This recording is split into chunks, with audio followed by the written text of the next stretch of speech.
Students, today we see the next part in the chick embryology, that is the extra embryonic membranes of chick. Up till now, we have studied the structure, internal structure of the egg, and then blastula and gastrula, and primitive stick, and how the future organs are formed. But here, during this development, the one part is remain or appeared in the development that parts are called as extra embryonic membranes of chick. So what is this actually? The embryos of reptile, birds, mammals are provided with a series of embryonic, fetal or extra embryonic membranes that protect against the desiccation, means drying, and shock, and serve in respiration, excretion, and other necessary functions during the embryonic life. So, for this purpose, the extra embryonic membranes are there. So, it resists or protect against the desiccation and shock, and serve for respiration, excretion, and other necessary functions during embryonic life.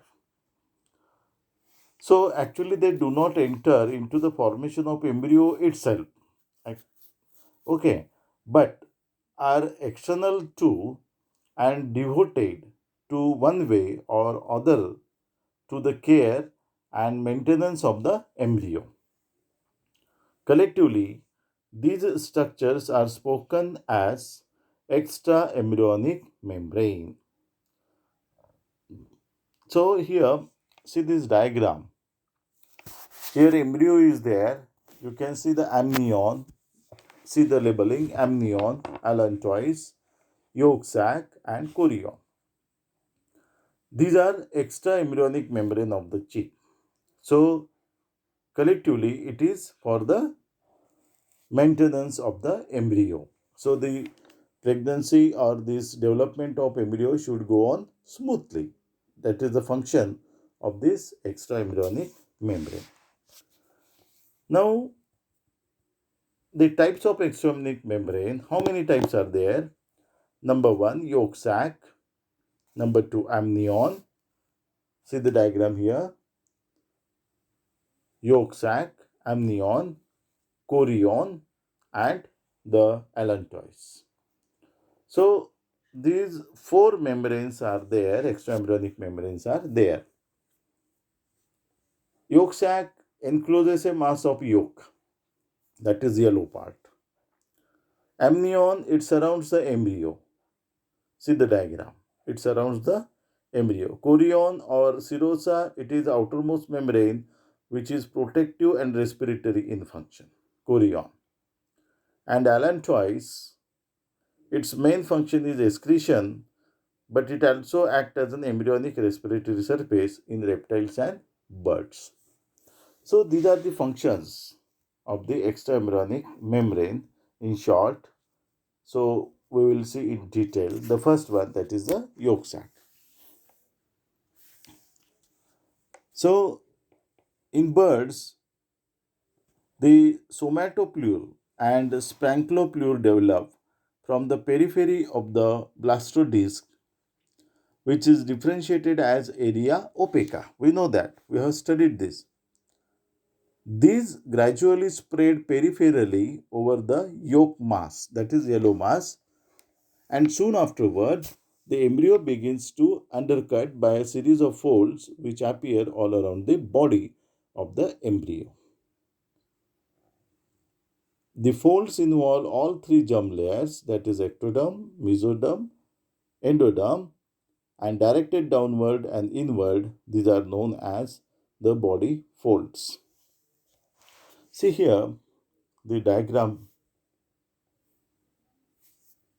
So tail fold, embryo, head fold, extraembryonic somatoplure, extraembryonic splanchnoplure, extraembryonic coelom, albumin, yolk, ectoderm, mesoderm, endoderm, vitelline membrane, and mesoderm is there.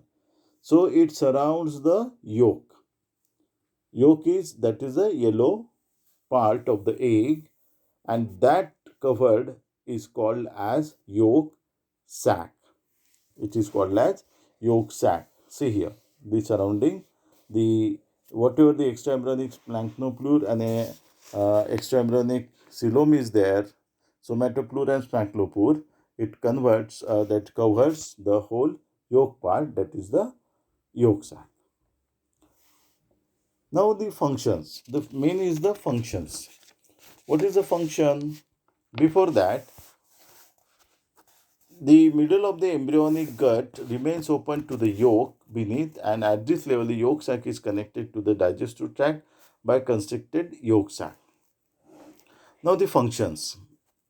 You will understand the idea what is the yolk sac. The function of yolk sac is to digest the yolk and to transfer the products to the digestion to the embryo. See very carefully. So, yolk is a nutritive material in the egg, yellow color. And what a yolk sac is do is to digest the yolk and transfer the products of the digestion to the embryo. Means embryo utilize for the growth. This is the function of the yolk sac. Now digestion is brought about through the mediation of appropriate enzymes secreted by the endodermal cells laying in contact with the yolk, and particularly at the yolk sac septa. So in general, the yolk sac is responsible for the digestion of the yolk and provide the material to the developing embryo, that is the yolk sac. Second one, amnion and chorion. See the first diagram, have you seen this here where it is amnion and chorion? See, amnion is covering the only embryo and chorion is throughout all structures is covered by the chorion. Keep in mind. So now we switch over to the amnion and chorion. The amnion and chorion are developed together as upwardly projecting folds upward. The amniotic fold of the extraembryonic somatoplure and later is elevated over the embryo by folding process consisting essentially of a doubling of somatoplure upon itself. The first to appear is the part of the fold just in front of the head end of the embryo. See the diagram here.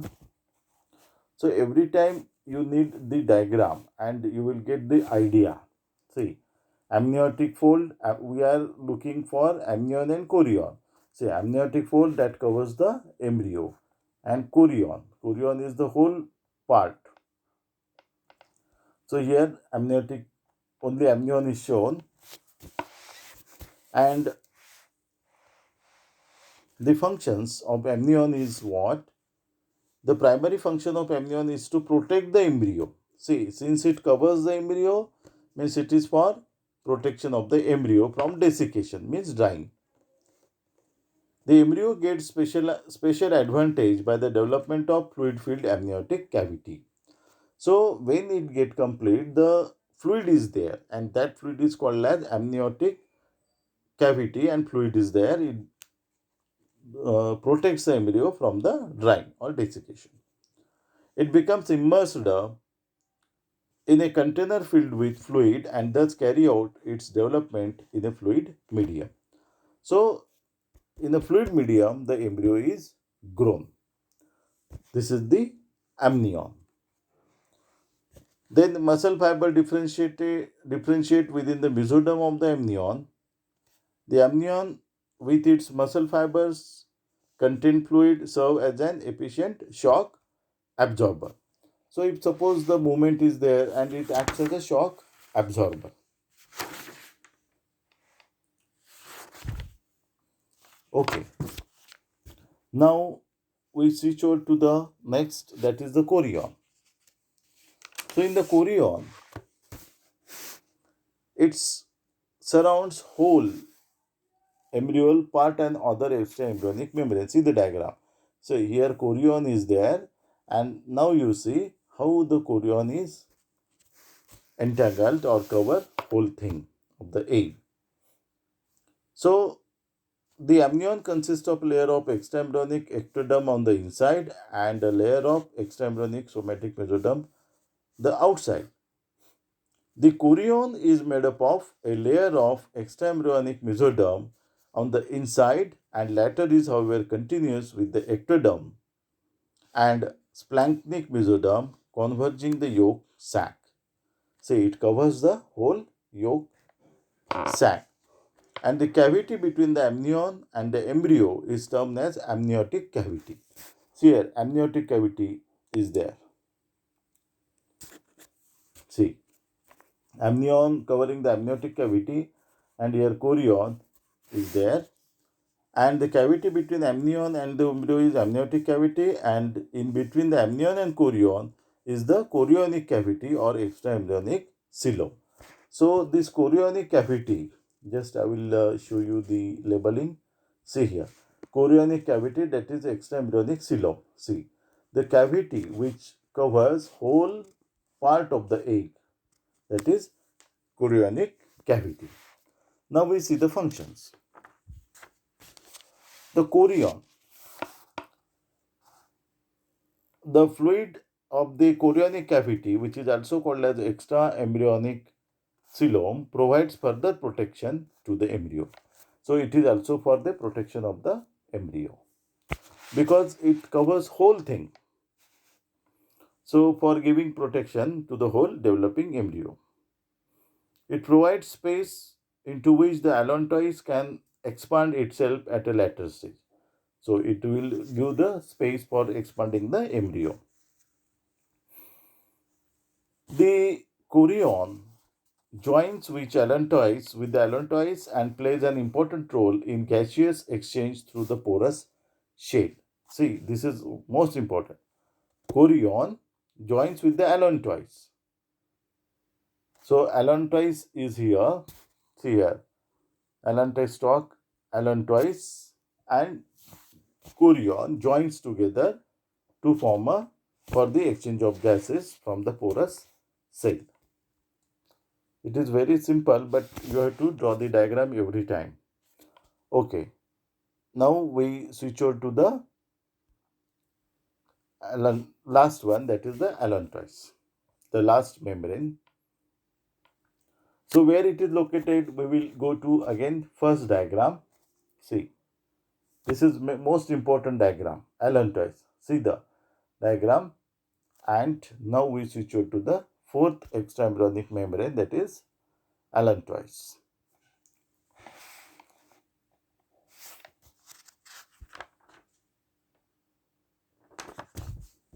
So here printing mistake is there slightly, development of the written amnion, but I think it is allantois. So let us we see one by one. The allantois arises as a ventral outgrowth of the splanchnoplure of the hindgut, and the outgrowth consists of endoderm with a layer of visceral or splanchnic mesoderm covering it from the outside. See the diagram here. Allantois, where it is allantoic stalk, albumin sac, albumin, vitelline membrane, choriono-allantoic membrane, allantoic cavity. See, allantoic cavity, this is very small membrane in the egg, and the amnion and the chorion. The proximal part of the allantois forms a narrow neck called as allantoic stalk. See here, allantoic stalk, with which it remains connected with the hindgut of the embryo. And the distal part of the allantois expand and penetrate between the amnion and the yolk sac on one side and the chorion on the other side. So it expands and interacts with the other extraembryonic membrane. Now here, this is the allantois. See, here the printing mistake is there. It is written amnion, but it is allantois. Keep in mind. Now, this actually functions The cavity of the allantois serves as a urinary bladder. Keep in mind. So again, I will switch over to the first part. Then you will get the idea. See here, allantois. See how it is connected with the embryo. See, the allantois is there and it is connected to the embryo. So whatever the here I am telling the functions, you will get the idea. The cavity of allantois serves as a urinary bladder. It stores the protein breakdown products in the form of water insoluble crystals of uric acid. Inside the egg upon the time of hatching, so actually it keeps that crystals of uric acid, okay, up to hatching. And as the storage goes throughout this time of incubation, the allantois increases to enormous proportion. So during this growth, this allantois grows in size because it stores the waste product.